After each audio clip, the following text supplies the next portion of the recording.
Hello and welcome to this video about my Stormworks Mk IX Monorail project. This will be an operational overview of how it works and how to drive it. First of all, you want to download it from the Steam Workshop and enable the add-on when you start the game. Once the world has spawned, you want to head over to the Isles of Donk Island, and you can either go to the Spycakes terminal or here at the East Airstrip. Here is where the Mk IX Monorail spawns, so you probably want to come over here. A lot of the infrastructure is the same as the Mk VIII, but a big difference is obviously the train, but also the stations. The stations have had a new design, which is loosely based on the Epcot stations at Walt Disney World. They're still quite basic. I still wanted the game to run quite well, so there's no lights or loads of parts that need to be rendered in, but hopefully that makes the game run better for people with lower end machines. Anyway, so here it is, the monorail. You can see the design is much more closely representing the Mk VII, also at Disney World. It's not a full replica, it's just loosely based on it. Anyway, so to drive it, you want to head into one of the cabs through the door and sit in the seat. Now these things are quite simple to drive. It's practically the same as the Mk VIII. All you need is the master key on, make sure the reverser is off, and then just apply a little bit of throttle to start moving. The dials will tell you how much throttle you've got, how much brake, and how fast you're going. And you'll slowly creep out the station. So other differences about the Mk IX is they've got 5 carriages instead of 4 as the Mk VIII did. And there's also a better control system in terms of other things you can do. So as we head towards the centre station, I can show you some of the other things. We've got some spare seats, in case you want someone else in here. We'll tilt a bit. You've got master breakers for switching off power. And you've got overrides. So this will make it go faster. The turbo speeds. Isolating door lock. Whenever one of the doors are open, you'll see the little red light, and that will stop the train. It's like a safety feature. This will override that safety feature. So if for whatever reason you want to be going along while the train is moving with the door open, you can do that. I don't advise that though.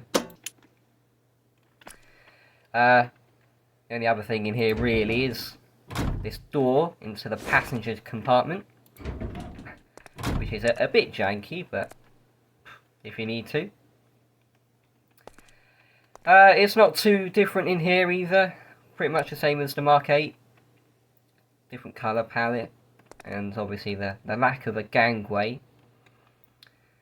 which was necessary to get the wheel arrangement, which was different to make it more balanced. So if we head back into the cab, you'll see we'll slowly be arriving at the central station. So another thing that hasn't changed is the track points. They're still controlled by these 4 switches over here. So if you ever want to go another way, you just click one of those buttons. But at the moment the route is set for where we want to go. So as we come into this station, you can see the Mk VIII there in the shed, along with the tow tug. And we'll just stop here. This station is the same as the other one. I never got round to changing it. So if I activate the turbo speed now, you can see what the top speed of this is. Although with this activated, you can go too fast and actually come off the track on the curves. So use this carefully around points.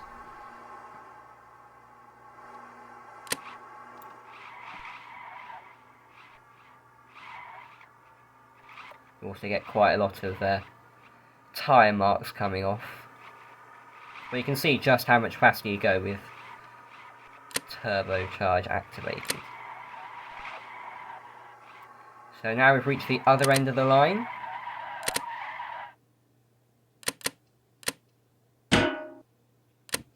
You'll hear we just connected to the other end. So that is how the monorail gets charged. It will connect in there, and you can see we've got solar panels on the roof, which will charge batteries in the station, and whenever the monorail is parked in here, it will charge it.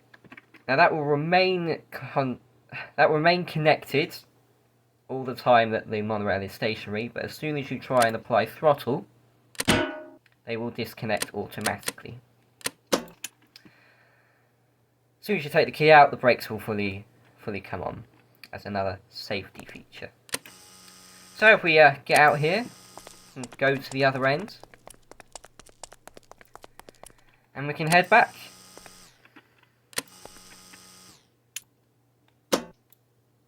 So again, master key in, you see the brakes come off, and then we can start applying throttle. You'll see we've got a little red flashing light. That's always on when there's a master key on, so from a distance you can tell if the master key is on at one end. You've also got headlights. So at the front you'll get 2 white lights, and at the back you'll get flashing white lights to signify that's the back of the train. Other things, you've got passenger lights, which you can't really see at daytime, heaters, and obviously the horn.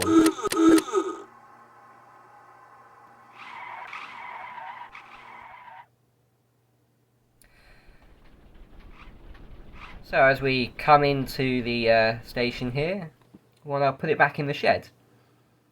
So we'll go through the station and go to the other end of these points.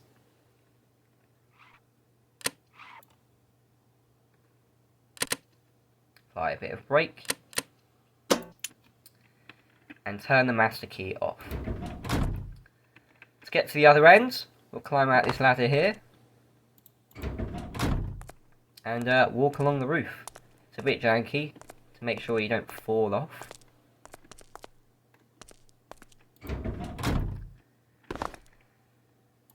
Come back in here, and the master key on. So to change the points, you want to click the point switch. Each one has a number on the side, which corresponds to the switch. So, switch 1. And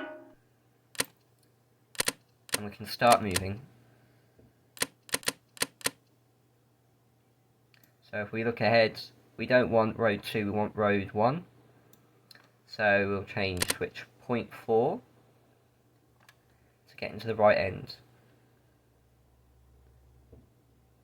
Whenever you go over these points, you want to go quite slowly. You don't want to go too quickly.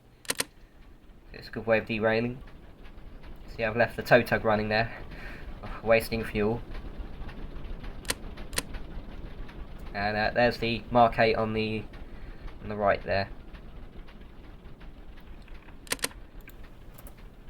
So yeah, that's it really. I hope you found this video informative, and that you enjoy having a play with these monorails. Thanks for watching.